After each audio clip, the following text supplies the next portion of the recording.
Hello, everybody, and welcome back to the channel. Today, we're going to have an actual play of The Dark Age of Man, the role-playing game. It's a simple system based on a D12 plus modifier, roll high, and is developed by Candlelight Games, Jason Graham, and Del Brenham. The original version of this video is hosted over on the Roleplay Café, and there are also a basic rules document available on our drive-through RPG. I'll leave links for all that down below in the description.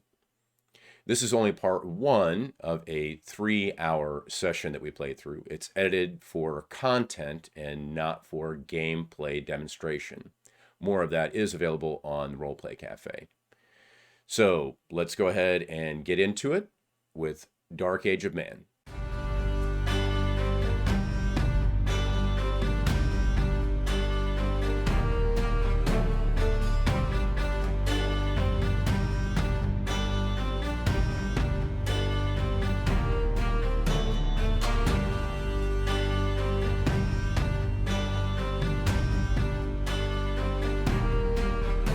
Welcome to Roleplay Cafe. This is the very first ever official Dark Age of Man session online, and I couldn't do it with better people. We have Chalice and Chain. Sam is playing Brother Aethelwold.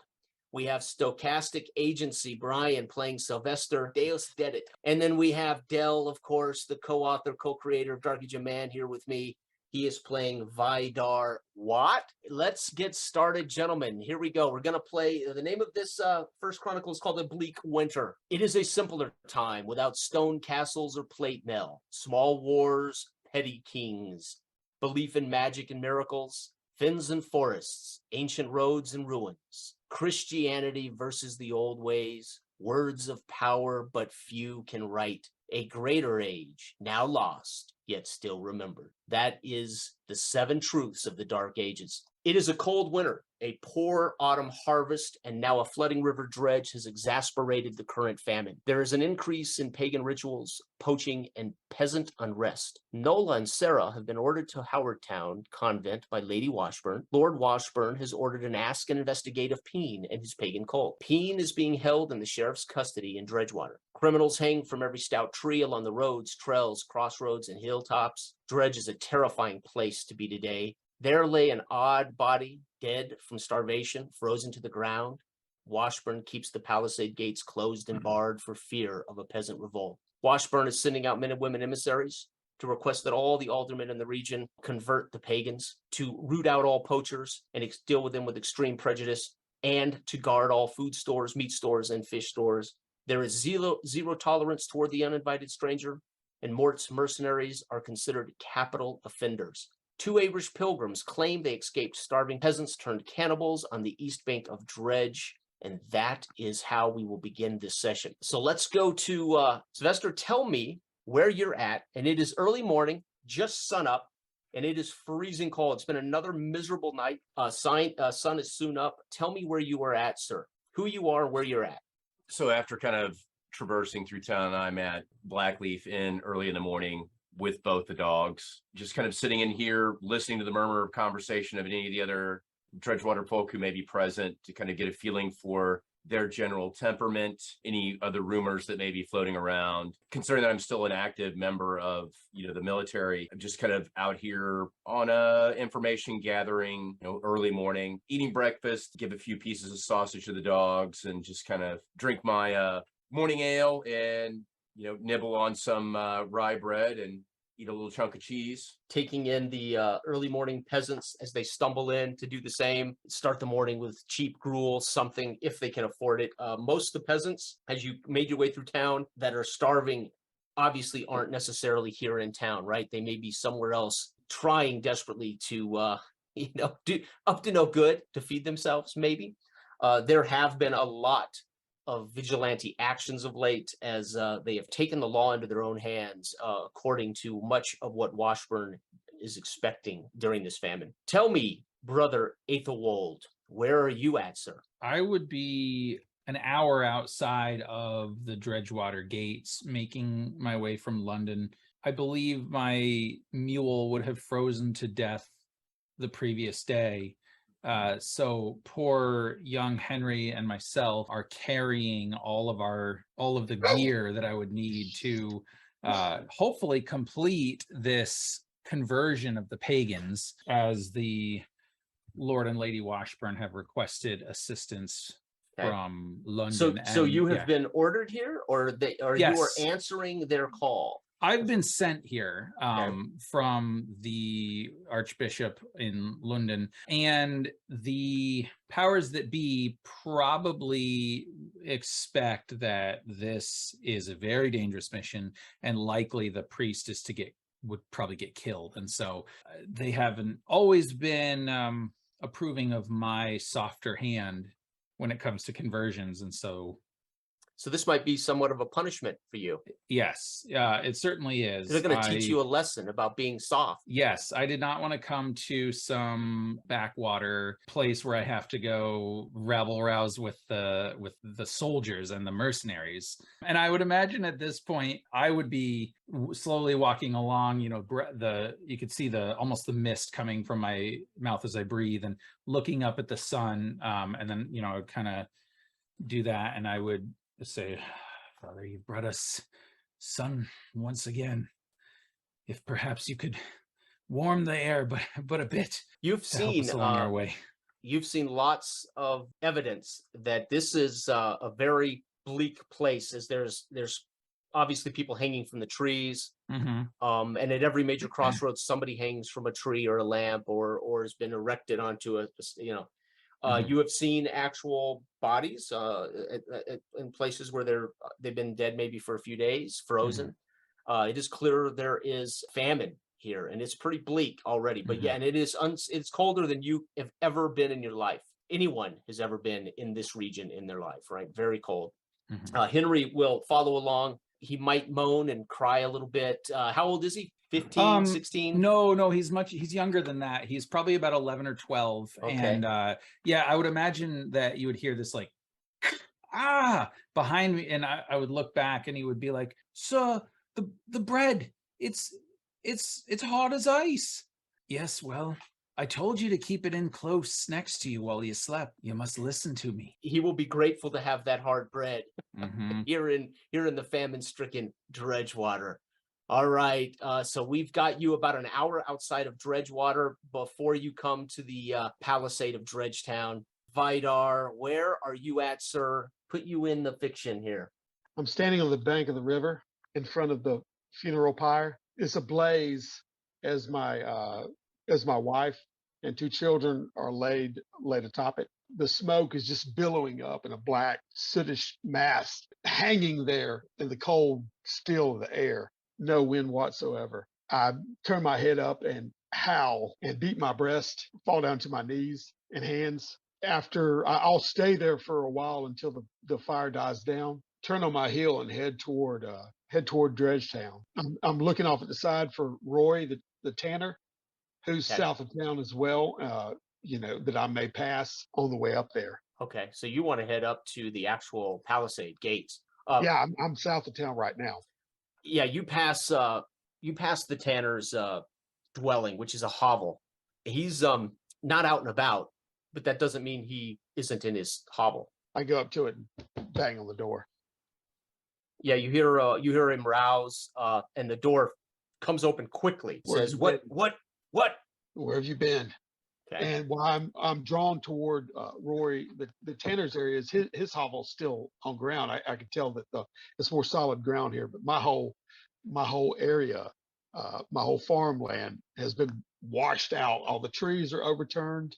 My wife and children have died in the debris. I usually trade with Rory for fats. Okay. Whenever I'm making my rushlights. Where have you been? I've been here sleeping. It's early. The sun's not yet up. I was here not 2 days ago. You were not here. Yes, well, I had to do what I had to do, what I must. I helped the young Beatrice, the ward of Washburn. You don't know? All I know is that my family is gone. My farm is gone. I'm here to tell you that there will be no trade henceforth from this moment. How does the town look? The town is in a bad way. There are There are many starving peasants. There are many ill, but I'm sorry to hear of your family, Vidar. And you do not look well. Have you eaten? I have not eaten, Come, but come. I have business. I have business. And then I turn, look disheveled or whatever, and I stagger off toward town as he watches me leave. He steps out behind you and he says, "Let me give you something." And he pitches up an old clump of bread towards you and an apple. Now he sees me dragging my axe. I've got a shield over my back, which he hasn't seen me in this Right. before. Vidar, you are not up to no good, are you, Vidar? Will not benefit you. I need to see that Washburn. The lens suffers. I hear he hides in his keep. Well, keep your wits about you, Vidar. He is on edge, is our lord. No need to worry about me. Let's go back to Brian. You are in the inn. You are currently enjoying a meal. You hear talk from the locals, and it isn't long as the sun begins to come up. You hear out front the crier. He has been paid regularly every day. The crier comes out, and you hear him start his round. Stands in the middle on the dais when Father Falcone is not preaching. Pagans be saved and convert. All poachers will be executed. All men of Mord must withdraw from Dredgewater. Dredgelanders will not congregate around food stores. And he'll repeat this as he walks through town and wanders off in the outskirts of Dredgewater. Inside, of course, it is picking up. There are more people coming in. Clearly, though, and you recognize many of these people. You've been around here sometimes, Sylvester. So you recognize those that can afford with a copper or silver to feed themselves with just their wealth. Many people congregate outside the Black Leaf. Peasants that aren't able to eat, can't feed themselves. And they, of course, just through their sheer mass of crowds at times, try to intimidate people into giving them food or something, right? You've seen this over the last, I would say, last few weeks as things have gotten harder. There's much travel. They generally break up, though, when the soldiers come around. So far, nothing in town. Jules, the one who's working at this hour, right? His bar wench, etc., may not be in. So he's the one that feeds you. He's the one that takes up your cup and your wooden dish when you're through. He throws what scraps he might have already picked up from some other tables to your wolfhounds as they sit at your feet. Feeds Maya and Barbara. As he's kind of like leaning over and scraping the leavings back off onto the floor, I'm going to kind of whisper at him, how is the temperament of your patrons lately? Well, those who can afford to patronize the Black Leaf, they're fine. We have had to bar the doors after hours, and I have had to set up most. And you can see he's black eyes. He's exhausted. I'm setting up to guard from those who might kick my door in. It's getting dangerous, Sylvester. Very dangerous here.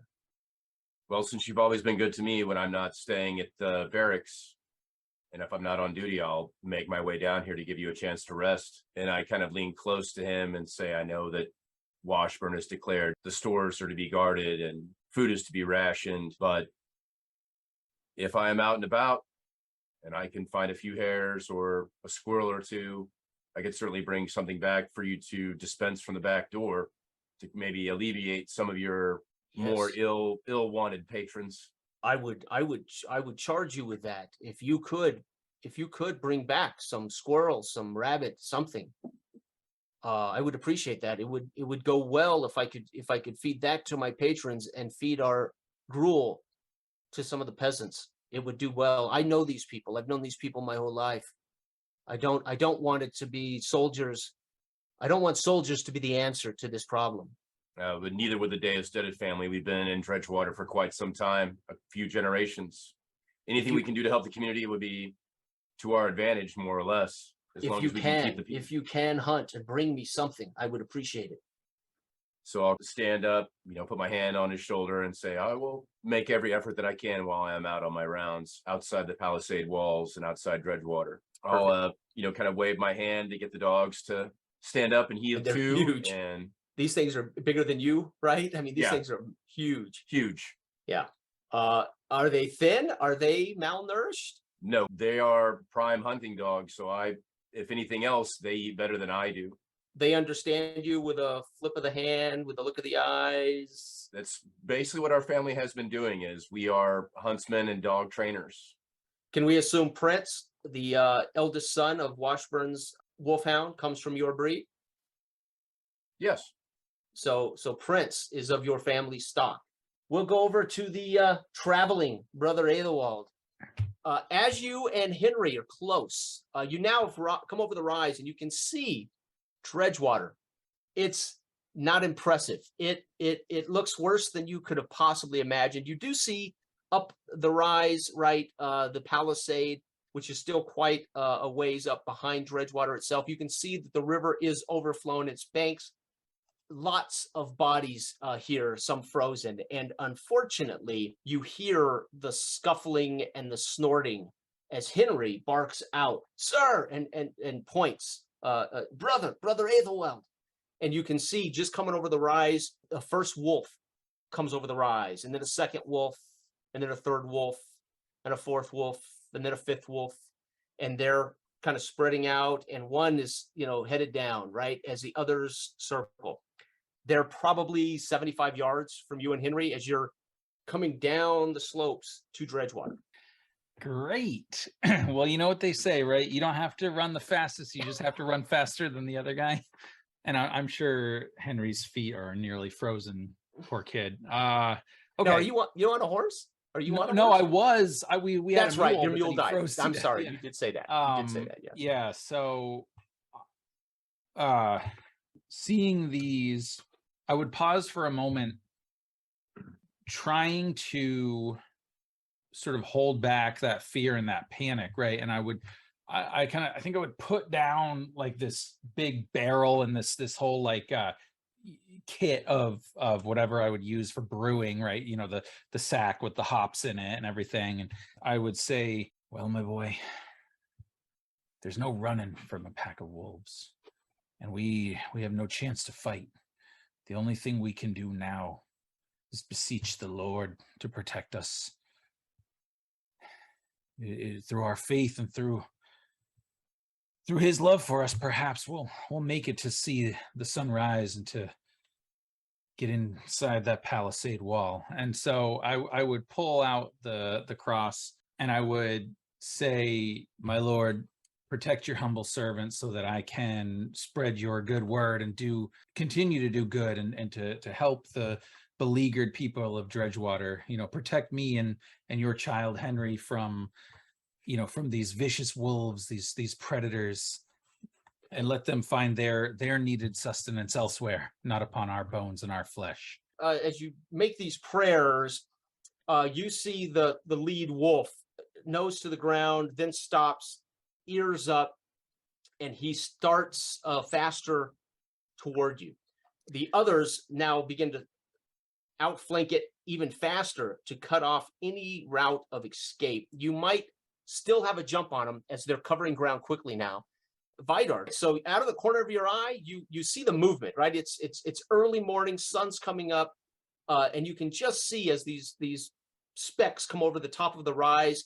You can see some peasants coming in and out of Dredgewater, and you see this movement, and it's organized. You pick it up, and it clearly is this pack of wolves headed toward a group of individuals headed into Dredgewater, two of which appear to be holy men.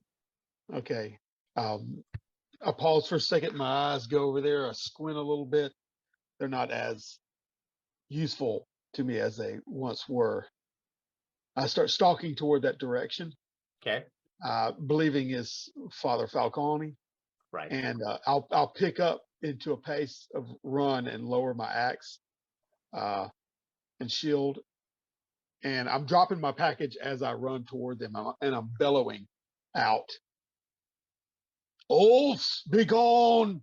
And I'm just yelling as much as I can, swinging my axe back and forth in that direction, try to get their attention. But you aren't enough deterrent for starving wolf. Let's go back to Lester. Excuse me. You are in coming out right with your wolfhounds. Got my cloak on. I don't have my side sword or shield with me, but I always carry the bow and the arrows with me. Okay. As you exit the Blackwater Inn, there are peasants again out here. Some of them look in very bad way. Some are kneeling, sitting, curled up, freezing. They're clearly starving. I tell them to gather on the lee side of the building and stay out of the wind.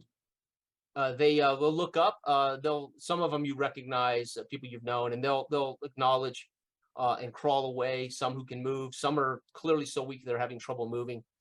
You do spy out of the corner of your eye a group of peasants that look a little fitter just up the way, headed toward Dredge Town, the Palisade Gates. But this road also breaks off and heads toward Dredgewater Downs. They're organized. There's about 6 of them.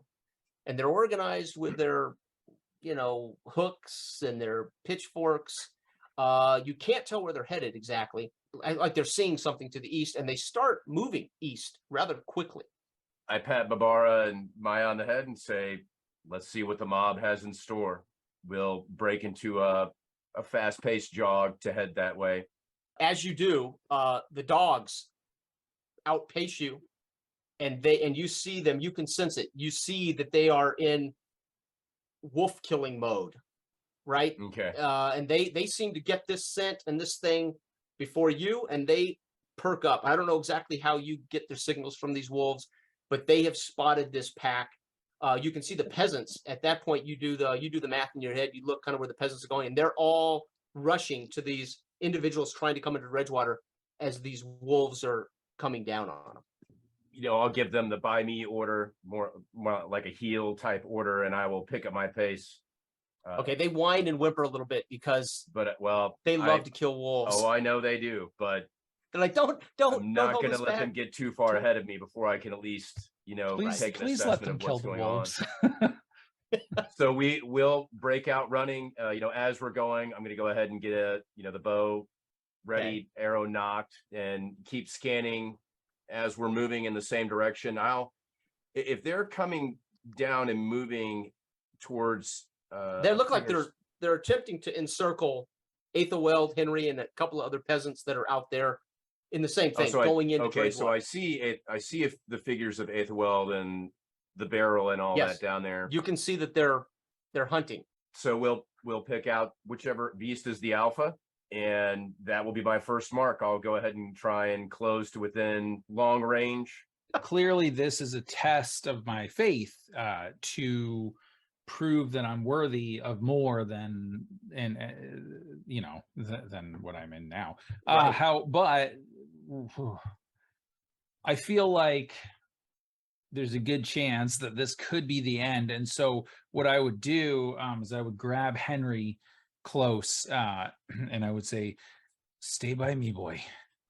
And I'll hold the quarterstaff out ready for the first one to come in. So I would kind of try to take like a defensive stance, but always like with Henry right there to try to defend him. Okay, so you just want to kind of keep him off of you.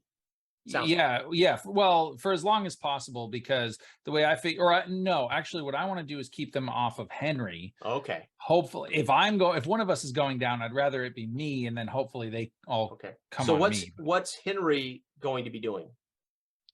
Well, so Henry's having a hard time moving because his pants have now frozen because, unfortunately he was not able to contain his bravery. Right. And so I think he's trembling. Right. And it's as big as him, right? This lead wolf is as big as he is, right? Yeah. And I would say, my boy, it is in times like these that you must pray. Do that. Pray for both of us. You swing this staff, veering the alpha away from Henry as he whimpers and snarls. He slows and into a crouch as the rest of the pack now have surrounded you plus 2 other peasants, and they're slowly, the rest of the pack slowly vice gripping down. We will now go over to Vidar. Vidar, you can now see these wolves have cut you off from the victims, the backside of this pack of wolves. Again, Sylvester, you're seeing the same thing from a slightly different angle, of course, as you both are approaching. He's approaching from the south, you're approaching from the west, and you both see this. There are some wolves that have cut you off. You're probably, I mean, you're within range if you sprint. And would I be able to add one quick Yes. piece to the fiction Yes. before that? Okay. Yes. So I imagine as like the wolf is coming in, and I would like, swing at it with the quarterstaff right as either I connect with it or it just manages to leap out of the way. Okay. There's like a crack of thunder and lightning, I think, kind of like pierces the sky for just a minute. And I think that and I don't know if Vidar would hear it this way or whatever, but it almost sounds as if like it's a forge hammer or like a battle, like a war hammer, like clanging, against something. And it just illuminates like the whole sky for a minute. It's like a crack of lightning. So obviously this lights up the ground and rattles the ears. Vidar, as you're witnessing him fight off this alpha. Yeah, it gives me a momentary pause, but also you can't really, at the time that it's doing that, I'm like, wolves, be gone. And I'm running straight toward him. I have business with him myself. And then I'm stalking in right time I come up to him to run with the axe. And I'm going straight at the bigger of the wolves. Okay. Kind of in a death wish almost strong state of mind. So you're going to try to pass through the pack of wolves to the alpha? Well, I'm running up to, well, I mean, yeah, I'm going for the biggest one closest to me. Okay. Okay. So my vision, I'm not that, I'm more of in a berserker type rage. Okay. They're not going to get to this holy man before I do. So as you rage, this clap of thunder and lightning gives you a slight bonus, right? As this might surge through you. Still not enough, as this pack of wolves, now 3 of this 6, right, spin off, and they've kind of isolated you, Vidar, and you suffer a wound as they basically get a bite on you, a couple of bites on you. So you're battered at this point, right? Okay. As they have outmaneuvered you. I'm trying to hit them off with the shield and the axe and swing it around, but obviously I'm surrounded and they're tearing into my thighs and calves. Sai, you have got it. One of them in its your aim. That's going to give you a bonus, right? So it's going to be your combat plus the quality of your bow, and we're going to have a bonus of +1 for the aim if you want to shoot at this pack. Nice. All right. 9. So striking 1 in a kill shot, right? As a hunter, you know right where to hit these large animals, right? The kill shot in the ribs, the heart, right? Back of the skull. 1 goes down. You have wounded this pack, which will affect the DV rating now of the whole pack, right? The whole pack now gets easier to fight, right? So once the arrow goes flying and I can see that it's hit my mark, I'm going to make a quick observation of the pack and look for the one who is the weakest in the group, because I know in a pack of wolves, there's always one at the bottom of the pack. Yep. And that is the one that I'm going to point out to Barbara and Maya and say, kill. All right. And again, they get to this wolf and mangle it pretty quick, rolling it over onto its back as it tries to surrender itself. They maul this wolf, again, lowering that difficulty of the pack. There's only 3 or so of these wolves left. The alpha still circling Henry here, Ithelwold. Okay. Sorry, Jason. Did you say there were 3 left that were circling us? Okay. Yes. Mm-hmm. And the one that I had hit with the staff, was that the one that went down, or was it a different one? It was a different one, right? That who did you target, Sylvester? Who did you target? The alpha? Yeah, that's my first.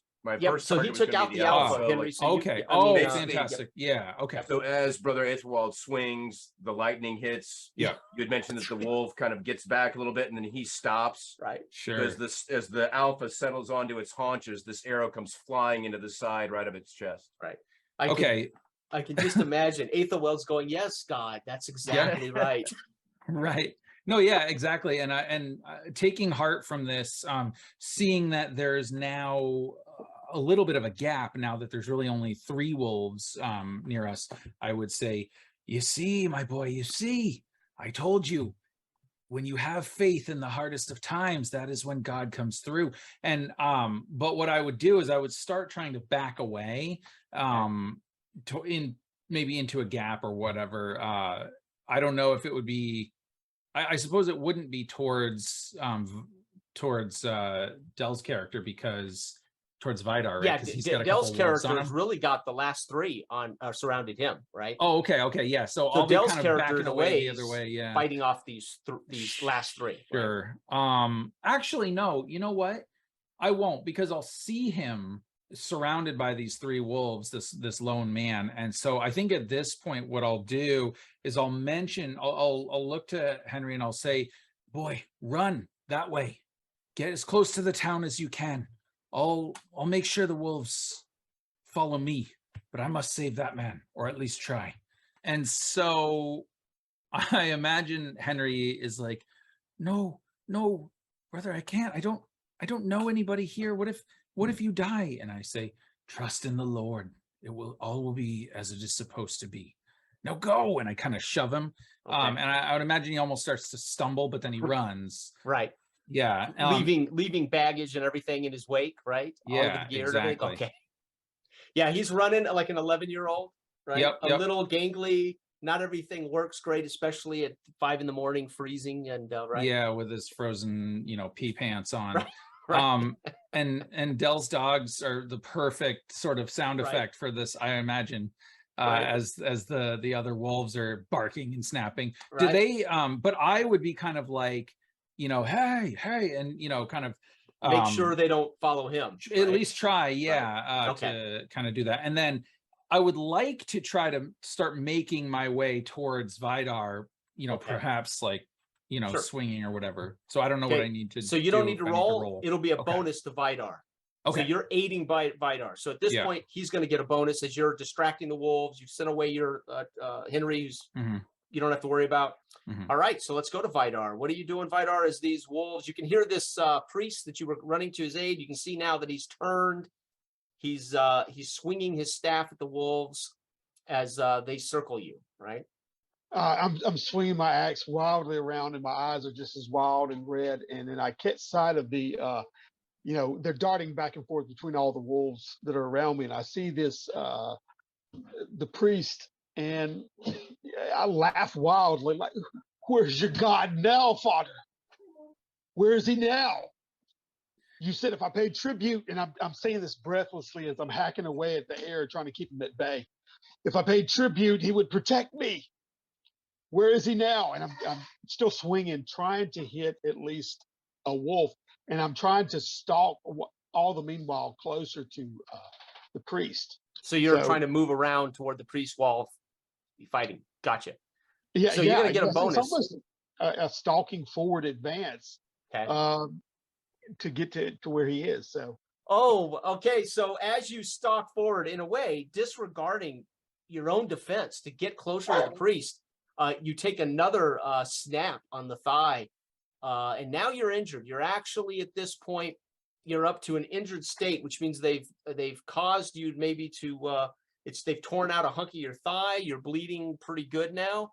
So I'm shredded. You can see the blood running on my legs, and I'm mixing with the ice on there as I'm walking forward, and I'm looking desperate. And there's this look in my eye, like of recognition or not recognition, as I catch at the wall's face. Okay, you can tell I got this look at me, and that's when they latch in and pull out, and I howl and scream a little bit. And I think just at that moment, as he sort of is looking at me, and like our eyes catch, and you would see that my eyes would get really big, and like I would like almost stumble backwards for a moment. And if this was like a movie, right, there would be this cut scene, right, where I'm like huddled under this thing, and this bell is clanging, right, and there's these just screams and clangs of metal, and these large men are in this room where I am, in this, I'm about maybe 14 Yeah. years old, and they are, some of them they have no shirts on. They have, swords, axes, Right. spears, wild hair. They're taller than anybody I've ever seen, speaking in a language I don't understand, and just ransacking this room, taking all of the holy, the gold and the silver and the sacramental wine and all of this, right? Right. And I'm like huddled like underneath, almost like this lectern or something, where, Right. because I'm small enough that I can fit under it, and I'm so scared because I feel like they're going to hear my heart beating like I can hear it. But I managed, to wait long enough, and they get out. And then as this sort of vision would subside and we kind of come back to this, I'm like gasping for breath. Okay.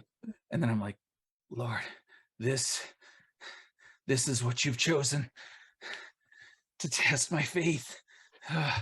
And I'll kind of, I think I would have gone down to one knee, and then I'll Okay. kind of pop the staff back down to kind of get myself up. Okay. And I'll try to charge in. You've had a Yeah. post-traumatic flashback. Yes, to being, Sweet. my monastery being raided by. Right. That's awesome. Yeah. All right. Now that might affect. You may have just described something that I'll use to affect your spirit for the next turn. Okay. Yeah, absolutely. Okay. But we are over to Sylvester. Sylvester, just as you're preparing for the knocking your next arrow, those peasants that had left Dredgetown's drawbridge, they're passing. It's like they're all racing past you onto these wolves, right? Okay. The 6 peasants that you'd seen with pitchforks and hooks, they have now caught up with you. They've kind of overrun you as they're racing toward these wolves. Okay, so as they're running by, I can see that they're kind of probably fixated, probably on getting a meal. I'll shout out, "Leave the hounds alone." I'll give a command to, for by me to circle Bavara and Maya back to me. I'll start closing in, taking aim on one of the wolves that is confronting Vida. Okay. At that point, it's for the most part, the peasants beat you to them because they are starving, and they're hacking these wolves down. They're chasing one of the wolves around as your wolfhound catches it and helps pull it to the ground. They then begin to scream and bark at your wolfhound as it is to them, it is trying to take. They're like a hungry pack of wolves themselves. Oh, yeah. They want these wolves, and again, to see a starving man in this condition, it has to be difficult to watch. Brother Aethelwald, your spirit will be reduced just temporarily by 1 point because you're a little shaken by being triggered, so to speak. Vidar, you're I don't know what condition you're in, but these peasants just kind of overrun you, and the wolves, they take the wolves out. Some of them chase down this wolf, the wolfhound gets it. So you're standing now outside of Dredgewater proper. All of you are here as these peasants now bark at you, Sylvester. "Get your dogs, these are ours." And they start grabbing up these wolves and dragging them away. There are, and you can see other peasants from the village are aware now that the danger's gone, and they start coming. And you can see now these 6 peasants are like, "We're going to have to defend our wolf capture from these other peasants." So this is going to look like a pretty ugly fight of famished peasants fighting over these wolves. Kind of as they're collected around the 3 that were being harried by the wolves or being harried by the hounds, I will move towards the alpha of the pack. I'll basically haunch down, put my knee down on it with the bow across my upper leg and an arrow knocked. And if any one of them starts to, call the dogs now by me, and if any of them try to come towards this one, they can do whatever they want with the rest of them, but this one is going to be mine. A couple of them turn like, "How dare you?" And then they realize throw back my hood. It's not a fight worth making. It's just not a fight worth making. They've got 5 wolves. They don't need that one. But they do realize the other peasants are coming on them, so they're grabbing up these wolves over shoulders, and they're trying to make their way up and out of they're trying to get away from these other peasants. In a few moments, peasants run past you, chasing these other guys down, and at some point there's going to be there's going to be a melee between these peasants fighting over the wolves, right? As the group of peasants go running by, I'll give a tight whistle to try and catch maybe the people who are at the back of that group. Yep. To try and catch their attention. Yeah, not difficult, right? Not difficult. Okay. They stop and they slow and stumble So and look at you. I will wave them over to where I'm at, kneeling on this wolf. Right. And I'll tell them, if you will help me take this to the tanners, I'll butcher it there. I'll give the skin give the hide to the tanner, and give 3/4 to you, but I will take 1/4 for myself. Yeah, and they're in agreement. And one of them looks back and whistles for two of his buddies, and they come and join. And this is a big wolf. It takes a couple of them to lift this sucker or drag this guy. So 2 or 3 of them are dragging this. Your wolfhounds, of course, whine and they're dragging away that wolf kill. Your wolfhounds aren't happy about it. They tell you they'll meet you. They'll meet you at the tanner when you're available. I will not be separated from my prize. Gotcha. Okay, so you're leading them toward the tanner. Okay. I'll look at Vidit and I say, it's been a while. I've heard of what has happened to your family. You and I will have to gather at the Blackleaf for a drink to say farewell. And brother, where have you come from?